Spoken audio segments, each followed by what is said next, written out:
Hola Miguel Ángel, muy buenas tardes. Muchas gracias. No sé cómo sale el audio, Miguel. Muy bien, excelente. Como que si estuviera aquí a mi lado. Así que muy bien, Patricio. Muchas gracias. Oiga, bueno, mi seguidor aquí me deja casi desolado. Me tira la cantidad de temas. Pero vamos por parte. Vamos a ir a la reforma tributaria, pero la noticia hoy día del dólar creo que nuevamente mueve todo el panorama, ¿o no? Así es, se ha dado un hecho histórico, ¿cierto? Que el dólar ha pasado los 1.000 pesos, al menos en algunos momentos de la jornada del día. Algo que hace algún tiempo parecía bastante lejano o sonaba simplemente como una especulación, hoy día se ha concretado y bueno, no es una buena noticia para Chile porque en el sentido cuando sube demasiado el dólar, lo que pasa es que se debilita el peso chileno, ¿cierto? Y al final eso se va a traducir, entre otras cosas, a un mayor alza de los precios, siendo que ya estamos en un escenario inflacionario bastante complicado, así que no son buenas noticias desde el punto de vista de los mercados internacionales, Miguel Ángel. Bueno, vamos a seguir observando cómo va evolucionando esta moneda norteamericana que, bueno, marca un poco las economías del mundo. Y vamos a la reforma tributaria, donde ya hay algunas inquietudes, no solo de la gente, sino también incluso de propias autoridades. El ministro de Vivienda decía que no estaba muy convencido respecto de este impuesto para quienes tienen casas en arriendo, en donde entiendo que hay una cifra que es como la cifra que marca quién paga o no paga, quién paga o no paga este impuesto, que son 700.000 pesos de ingreso mensual. ¿Cómo está este tema ahí? Sí, bueno, en primer lugar, hacer un par de aclaraciones antes, Miguel Ángel, comentar que es cierto que esta es una propuesta que lanzó el gobierno hace poquitos días y que todavía no ingresa formalmente a trámite de ley. Así es. ¿No es cierto? Y además que, bueno, tiene que discutirse después en el Parlamento y no sabemos cómo va a terminar, pero sí tenemos ya algunas líneas gruesas de lo que de lo que se propone. Y dentro de eso está este tema de los arriendos que ha causado bastante preocupación dentro de los chilenos. Y que tiene dos aristas, porque por un lado hay, desde el punto de vista de los arrendadores y arrendatarios. Desde el punto de vista de los arrendadores, claro, aquellos que posean una segunda vivienda para arriendo van a tener que declarar esos ingresos de arriendo como parte de sus ingresos anuales y van a tener que pagar impuestos sobre esos ingresos si es que caen en el tramo correspondiente. Para hacer un ejercicio simple, las personas pagan impuestos mensuales a la renta cuando tienen ingreso, una renta líquida imponible mayor a los 770.000 pesos aproximadamente. Y por lo tanto, si una persona arrienda un departamento, una casa que tenga en 300.000 pesos, eso significa 3.600.000 pesos al año y por lo tanto esos 3.600.000 pesos al año se le van a sumar a los ingresos que ya recibe por sueldo, ¿cierto? Por pensión, por lo que sea. Y por lo tanto va a obtener un ingreso total anual, supongamos, de 10 millones de pesos y ahí va a tener que pagar impuesto global complementario, una tasa, ¿cierto?, que va en ciertos tramos. Pero va a depender todo, Miguel Ángel, de los ingresos que tengan las personas por otras vías, porque vuelvo al mismo ejemplo, si la persona arrienda un departamento de 300.000, pero tiene solamente, por ejemplo, una pensión de 200.000 pesos, estaría sumando 500.000 pesos en el Queda mes. liberada el pago. Ahí no pagaría. Entonces va a depender caso a caso de los ingresos que tenga la persona, pero eso es un cambio, digamos que va a pasar a formar parte de sus ingresos los arriendos que obtenga. ¿Por qué ha sido esto lo que más ha generado o ha dado ruido a nivel nacional y también regional? Me decía un amigo, lo que pasa que en esto de los arriendos, claramente, si es que mi arrendador va a tener que pagar un impuesto, me lo va a traspasar a mí, al arriendo, y está claro, él no lo va a pagar.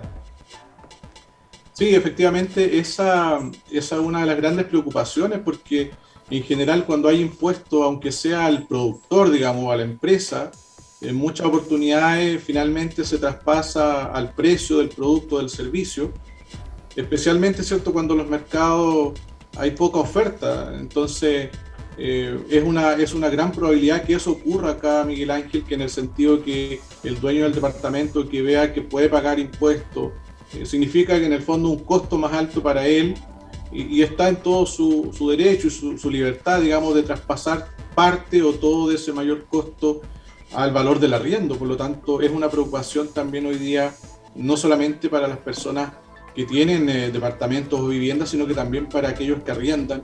Y más en esta coyuntura que está el país, donde ya hemos conversado en otras oportunidades que el acceso a la vivienda está muy difícil por las tasas de interés altas. Por lo tanto, el mercado de los arriendos se ha dinamizado bastante y hoy día cuesta mucho encontrar arriendo y eso ha elevado sus precios, ¿cierto? Porque hay mucha demanda y poca oferta.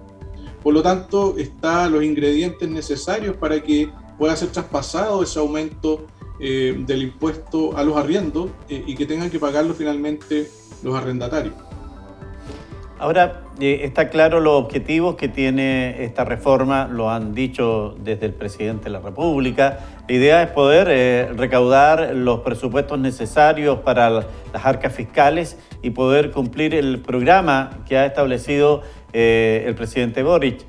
Sin embargo, y lo que la gente aquí también me están escribiendo, me dicen, ¿será adecuado el momento, en medio de una crisis económica, proponer una reforma tributaria que aparentemente solo está mostrando posibilidades de incrementar o de generar nuevos impuestos y no tiene, y en eso quiero que usted me ayude, Patricio, elementos de incentivo, por ejemplo, a la inversión, al generar empleo y todo eso? Sí, es bastante cierto esa afirmación porque hay que entender algo que en el fondo esta reforma es principalmente lo que busca es recaudar impuestos. Entonces busca reunir algo así como 4% del Producto Interno Bruto, lo que son cerca de 12.000 millones de dólares. Por lo tanto, efectivamente la reforma lo que trae básicamente son aumentos de cargas tributarias para empresas y personas y por ahí muy tibios beneficios. Y eso es así porque, repito, lo que está buscando, el objetivo de la reforma es recaudar más y eso significa cobrar más, lamentablemente. Ahora, probablemente sea de justicia tributaria que aquellos que tienen más ingresos puedan pagar más, pero va a depender mucho de la discusión parlamentaria que esto se dé. Yo en lo personal creo, por ejemplo, que esta medida de cobrar impuestos por los arriendos debe ser algo que tiene que ser mirado con más cuidado porque por ahí pudiera haber, por ejemplo, el caso de un adulto mayor que con esfuerzo durante su vida haya ahorrado y compró un departamento para arrendarlo y complementar su pensión, por ejemplo. Y en ese sentido no creo que sea justo que pague impuestos. Entonces creo que ahí podría revisarse eso en el Parlamento y poder tener algún tramo, por ejemplo, que digan las personas que tienen más de 2 departamentos en arriendo y que ven esto como una inversión, bueno, que paguen impuestos. Pero no aquellos que a lo mejor tengan un departamento, ¿no es cierto?, como una forma de complementar sus ingresos, especialmente los adultos mayores. Así que creo que la discusión va a estar ahí muy buena en ese sentido de que se pueda mejorar esta propuesta que ha ingresado o que ha presentado recientemente el gobierno, para que sea de una justicia mayor. Pero efectivamente hay que tener claro eso, Miguel Ángel, que esta reforma no va a tener muchos beneficios, porque lo que busca es recaudar, por lo tanto, es una reforma eminentemente que aumenta la carga tributaria de personas y empresas. Claro, acá me dicen, y esto tiene el trasfondo, por ejemplo, de los arriendos a estudiantes. En nuestra ciudad, una ciudad que tiene un alto porcentaje de habitantes que vienen por trabajo o por estudios, van a recibir este impacto también vinculado al impuesto que se pretende gravar el arriendo que considera esta reforma.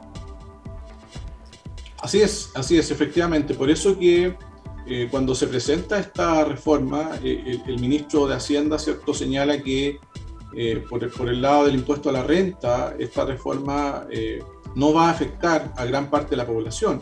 Eso es cierto si uno evalúa solamente el impacto en el impuesto a la renta, ¿cierto? Pero no es tan cierto si uno evalúa otros efectos como este, porque el efecto de los arriendos, ¿cierto?, va a afectar a mucho más población que al 3% que se esperaba afectar con el impuesto a la renta. Es por lo mismo, yo creo que ha sido una de las medidas que más ha llamado la atención de las personas y también de los parlamentarios, así que es de esperar que haya una buena discusión al respecto y que se mejore la propuesta y que se planteen ciertas salvedades, ciertas acotaciones que permitan que estos impuestos a los arriendos sean cobrados, ¿no es cierto?, en la medida que ciertas personas lo hagan con fines de negocio directamente. Exacto, exacto. Pero no a casos como conversábamos recién, ¿cierto?, que hay una persona que tiene un departamento y que lo arrienda para complementar sus ingresos o su pensión. Me parece que ahí no es correcto cobrar este impuesto y estaría haciendo justamente lo contrario, ¿cierto?, el gobierno, de afectar a personas, ¿cierto?, que no tienen altos ingresos. Así que, pero repito, esto es recién una propuesta que tiene que pasar a discusión. Y por lo que ya se ha comentado y lo que se ha visto en el análisis, ya hay muchos parlamentarios que estarían probablemente a favor de que se revise esta medida del impuesto a los arriendos. Claro, y lo último, tengo dos comentarios, lo voy a unir en uno. Patricio me dice, aunque yo tenga 3 o 4 departamentos o casas, es todo gracias a mi esfuerzo de años y por lo tanto no puedo estar pagando más impuestos al gobierno. Y me dice Chana Sala, hay muchas diferencias en arriendo, hay muchos arriendos que ahora no los harán legal. Será simplemente una notaría, tratar de que no se note mucho esto. Claro, podemos caer en otro lugar para evitar el impuesto. Sí, es cierto eso, es cierto. Muchas veces cuando la legislación, ¿cierto?, tiene un cierto espíritu objetivo, finalmente las personas, ¿cierto?, adaptan su comportamiento en la medida de sus conveniencias y muchas veces puede pasar eso. Lo mismo se ha dicho en la reforma previsional. Si se cobra mucho, ¿cierto?, mucha cotización puede incentivar a que se hagan contratos, ¿no es cierto?, informales. Lo mismo pudiera pasar acá, porque al final la forma de fiscalizar esto va a ser un poco compleja también. Los arrendadores van a tener que, y los arrendatarios también, presentar sus contratos de arriendo y por lo tanto pudiera también prestarse en alguna medida para incentivar un mercado informal, lo cual además también sería más peligroso porque en el mercado informal las personas tienen menos seguridad, los precios, ¿no es cierto?, también quedarían al arbitrio de cada arrendador. Por lo tanto hay estos efectos, estas externalidades que son indirectas y que también hoy día juegan un rol importante en esta medida tan importante que va a tener que ser, repito, analizada con mucho más detención, evaluando todos estos posibles efectos, no solamente los efectos directos, sino que también los efectos indirectos. Pero también, Miguel Ángel, finalmente ahí está en la otra vereda el caso de los arriendos, que son aquellos arrendatarios también que van a poder deducir del pago de sus impuestos lo que paguen por arriendo. ¿Ya? Ahora, eso va a ser siempre y cuando la persona que pague un arriendo esté en el tramo que pague impuestos. De 700 hacia arriba. Exacto, porque si la persona ya está exenta, aunque declare lo que paga como arriendo, no va a tener ninguna retribución. Por lo tanto, esa medida también, los beneficios, ¿cierto? Porque eso es presentado como un beneficio de la clase media. Pero habría que ver caso a caso. Si una persona, repito, no está en el tramo impositivo, no le va a servir esta medida para pagar menos impuestos. Solamente le va a servir a aquellos que efectivamente hoy día estén pagando impuestos. Una persona que gane 1.000.000, 1.200.000 a lo mejor mensuales, y pague un arriendo de 400.000 pesos, por lo tanto ahí va a poder descontar esos 400.000 pesos y pagar menos impuestos o eventualmente quedar en el tramo exento. Así que son dos medidas que tienen que revisarse y que tienen que mejorarse. Esa es la idea, ¿cierto?, de las propuestas, así que esperemos por el bien de todos que haya una buena discusión a la altura y se termine con un proyecto beneficioso para la gran mayoría del país.